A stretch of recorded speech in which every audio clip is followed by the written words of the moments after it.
स्वागत है आपका YouTube के रीड हिंदी प्लेटफॉर्म पर।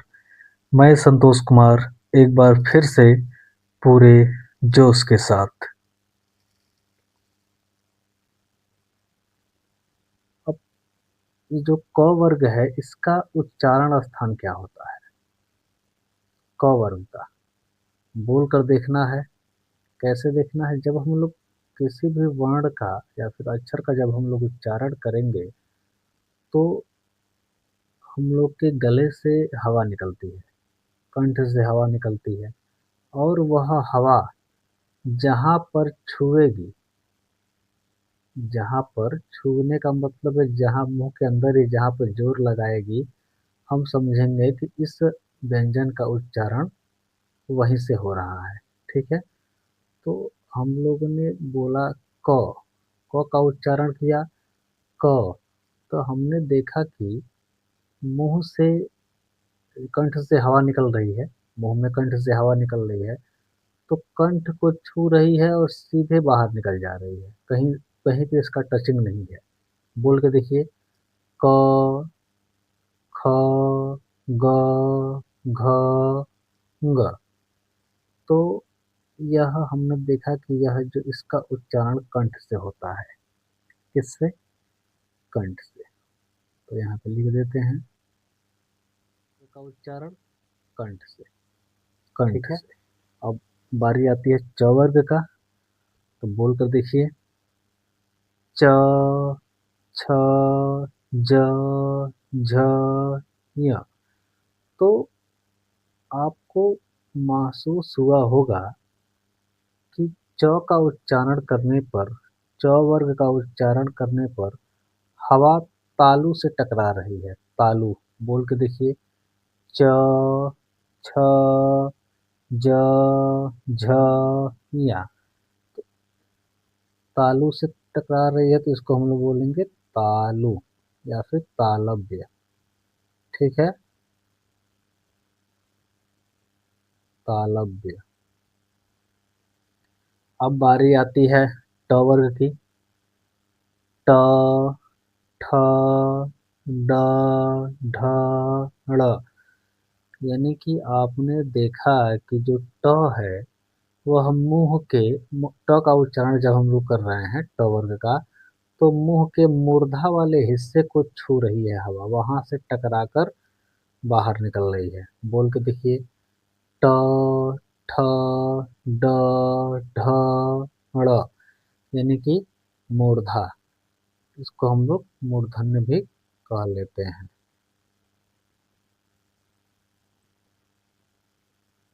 मूर्धन्य। त वर्ग को देखेंगे, त, थ, द, ध, न। यानी कि हम लोग के दांतों में सीधे हवा टच हो रही है दांत से, उसके बाद बाहर निकल रही है, तो इसको बोलेंगे हम लोग दंत्य, दंत्य वर्ग। ठीक है ना, दांतों को छू रही है। उच्चारण करके देखिए, त, थ, द, ध, न। ठीक है। अब आता है प वर्ग, इसका उच्चारण करिए, प, फ, ब, भ, म। प, फ, ब, भ, म। क्या मिला कि जो हवा किसको छू रही है? आपके होठों को आके छू रही है। डायरेक्ट किसको छू रही है? होठों को छू रही है, वहां से टकराकर बाहर निकल रही है। तो यानी कि जो प वर्ग का उच्चारण होगा तो हम कह सकते हैं कि यह ओष्ठ, होठ। ठीक है ना, ओष्ठ। तो इसका उच्चारण स्थान ओष्ठ हो जाएगा। ठीक है ना। अब अब बारी आती है हमारी और व्यंजन, अंतस्थ व्यंजन की। अंतस्थ व्यंजन कौन कौन से होते हैं? कौन कौन से होते हैं? य, र, ल, व। य, र, ल, व। ठीक है, तो देखते हैं हम लोग कि य का उच्चारण कहाँ से होता है। बोलिएगा य, य, य। तो आप देखेंगे कि मुंह में जो हवा है वह तालू को छू रही है। तालू बोल के देखिए, य य हवा कहाँ टच हो रहा है? तालु पर। तालु पर, तो यानी कि तालव्य कहाँ है हमारा? इसमें तालव्य पे क्या आ जाएगा? य वर्ण आ गया। य। ठीक है। अब र देखिए, र र र मूर्धा। मूर्धा। र। उसके बाद आता है ल ल ल ल दंत्य। रटना नहीं है, उच्चारण कर कर समझना है। रटेंगे तो भूल जाएगा। ठीक है बाबू, रटना नहीं है। चलिए, य र ल, अब इसके बाद क्या आता है? व। व। व का उच्चारण स्थान। व व। देखिए तो, व व। तो हमने देखा कि हवा कहाँ पे टकरा रही है? व बोलने पर होठों पे सीधे व व। तो यानी कि यह व जो है हमारे होठों से हवा टकरा रही है, तो इसलिए इसका उच्चारण स्थान होठ हो जाएगा, ओष्ठ हो जाएगा। ठीक है ना। अब आता है उष्म व्यंजन। श श ह। श स स ह। ठीक है। अब उष्म व्यंजन को देख लेते हैं। उष्म व्यंजन सलजम वाला श। श श श। जब आप श बोल रहे हैं तो हवा तालू पे टकरा रही है। कहाँ पे? तालू पर। तो इसका उच्चारण स्थान तालु हो जाएगा, यानी कि तालव्य हो जाएगा। ठीक है। अब आता है स स स स। षटकोण वाला स। ठीक है। तो यह जाएगा कहाँ पर? कहाँ से हो रहा है? मूर्धा। मूर्धा। ठीक है ना। अब एक आता है स, सरौता वाला स। तो यह आता है दंत में। स स। ठीक है। उसके बाद ह। ह।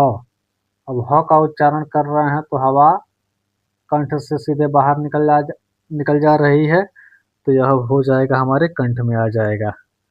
ह। ठीक है। अब कौन सा व्यंजन रह गया? संयुक्त व्यंजन। कौन कौन से होते हैं? छ, त्र, ज्ञ और स्र। ठीक है। तो इनका उच्चारण स्थान क्या होगा? तो इनका अलग से कोई उच्चारण स्थान नहीं होगा। आप सोच रहे होंगे क्यों? जब सभी व्यंजन का उच्चारण स्थान है तो उसका अलग से क्यों नहीं होगा? तो देखिए, यहाँ पे व्यंजन हमारे सामने आया गया छ। छ। अब मैं आपसे पूछूं कि जो छ है किन वर्णों के मेल से बना है? छ। तो आप कहेंगे कि सर जी, क में जुड़ा है यह मूर्धन्य स, जुड़ा है तब बना है छ। तब मैं आपसे पूछूं कि जरा बताइए आप, क का उच्चारण स्थान क्या है? तो आप कहेंगे कंठ है। क्या है? कंठ है। अब मैं आपसे पूछूं, ये बताइए कि इस स का उच्चारण स्थान कहाँ है? तो आप कहेंगे मूर्धन्य है। कहाँ है? मूर्धन्य है, मूर्धा है। ठीक है। तो देखिए, यहाँ पर क्या पता चला कि इनका अलग से कोई उच्चारण स्थान नहीं है, बल्कि बल्कि जिन वर्णों के मेल से बने हैं, तो जिन वर्णों के मेल से बने हैं तो उन वर्णों का उच्चारण स्थान ही उनका उच्चारण स्थान होगा। ठीक है। अगला संयुक्त व्यंजन कौन सा है? छ, त्र। त्र। त्र। त्र किससे बना है? तो आप कहेंगे सर जी, त में र जोड़ेंगे तब बना है त्र। और त का देखिए उच्चारण स्थान क्या है, त का उच्चारण स्थान दंते है, तो यहाँ पे लिख देंगे दंत। र का उच्चारण स्थान कहाँ है, र का उच्चारण स्थान, तो आप कहेंगे सर जी मूर्धन्य है, मूर्धन्य, मूर्धा। ठीक है। तीसरा जो संयुक्त व्यंजन आता है छ त्र ज्ञ, ज्ञ ज्ञानी वाला, तो मैं आपसे पूछूं जरा ये बताइए किस वर्णों के मेल से बना है, तो आप कहेंगे सर जी ज में मिलाया गया है या को। ठीक है, तब बना है ज्ञ। अब मैं आपसे पूछूं कि ज का उच्चारण स्थान कहाँ है, ज का उच्चारण स्थान कहाँ है, तो आप कहेंगे सर जी ज यहाँ है तो तालव्य हो जाएगा, यानी कि तालु हो जाएगा। तालु से हमने ज का उच्चारण किया, य का उच्चारण हमने कहाँ से किया, यहाँ तालु, तालु से ही किया, य का उच्चारण तालव्य से ही किया, तो तालु हो जाएगा। ठीक है। एक हमारे सामने जो संयुक्त व्यंजन आता है वह है स्र। स्र, स्र किन वर्णों के मेल से बना है, बताइए किन वर्णों के मेल से बना है, स, श प्लस र, ये दोनों वर्ण मिले हैं तो क्या बना है, स्र। अब आप बताइए कि यह संयम, संयम वाला स का उच्चारण कहाँ से होगा, तो हमने देखा कि संयम वाला स का उच्चारण तालव्य से है, तो यहाँ पे लिख देंगे तालव्य। र का उच्चारण कहाँ से है, तो मूर्धा से है, तो यहाँ पे लिख देंगे मूर्धन्य।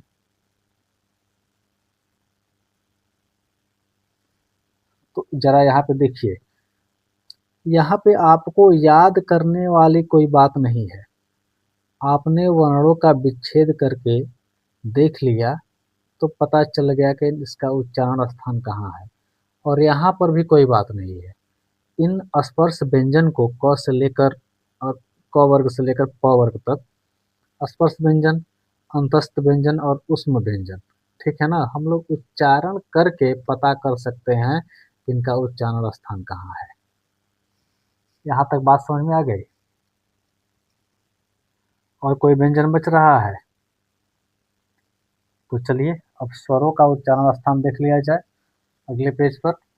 तो यहाँ पे हमने लिख दिया है वर्ण, उच्चारण स्थान और उच्चारण स्थान का वर्ग। ठीक है ना। चलिए स्वरों का उच्चारण स्थान में पहले स्वर को बोल के देखते हैं, उच्चारण करके देखते हैं। सबसे पहले स्वर आता है अ। क्या आता है, अ। तो हम लोग जब अ का उच्चारण कर रहे हैं तो हवा सीधे कंठ से बाहर आ रही है। कंठ से उच्चारण करके देखिए अ, यानी कि उच्चारण स्थान क्या हो जाएगा इसका, कंठ हो जाएगा। ठीक है। वर्ग क्या कहलाएगा, कंठ। ठीक है ना। उसके बाद आता है आ। आ, इसका भी उच्चारण स्थान कंठ हो जाएगा, यानी ओ आ। ठीक है ना। चलिए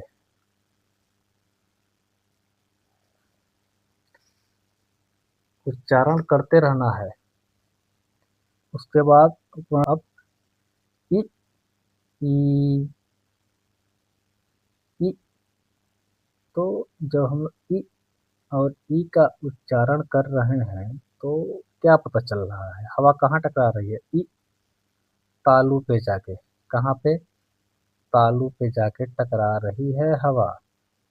वर्ग क्या कहलाएगा, तालव्य। तालव्य। ठीक है।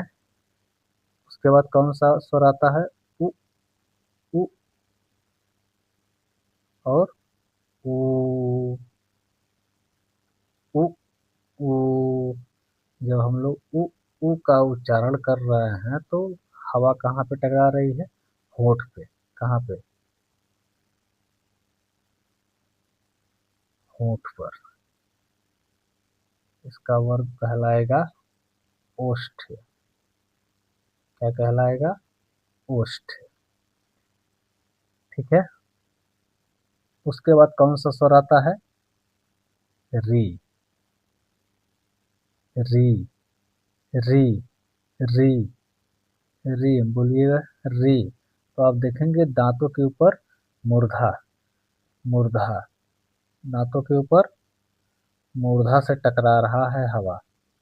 मूर्धा। इसका वर्ग क्या कहलाएगा? मूर्धन्य।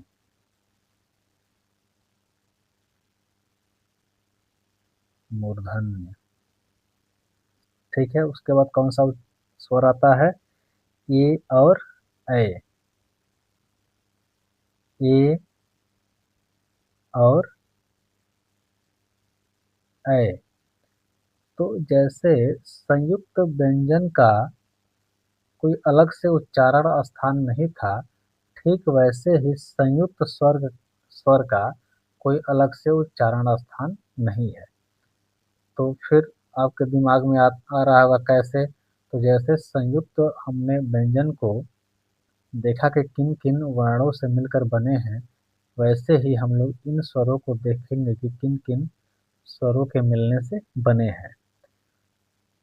ठीक है ना? तो देखिए ए और ए किन से मिलकर बना है? किन से मिलकर बना है?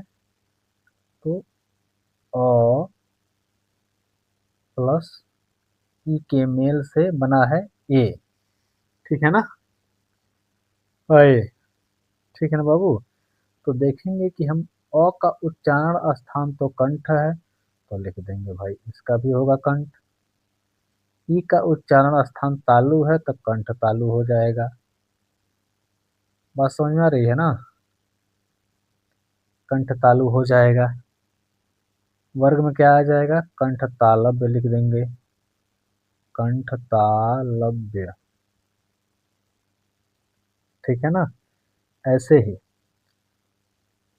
अगला स्वर ओ और औ। ठीक है ना? ओ और औ।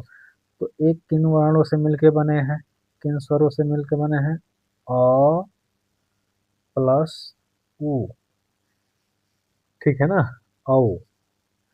औ हो जाएगा। उ है, पांच नहीं देखेगा, उ है। उ। ठीक है ना? तो देखिए अ का उच्चारण स्थान कंठ है, तो लिख देंगे कंठ। देखिए एक ठो मक्खी है, परेशान कर दी है। ठीक है, कंठ हो गया। अब ऊ का स्थान क्या है? तो होठ है, तो यहाँ पे लिख देंगे होठ। तो वर्ग में क्या लिखेंगे हम लोग? कंठोष्ठ। कंठोष्ठ। ठीक है। ये रहा हम लोग का स्वरों का उच्चारण स्थान।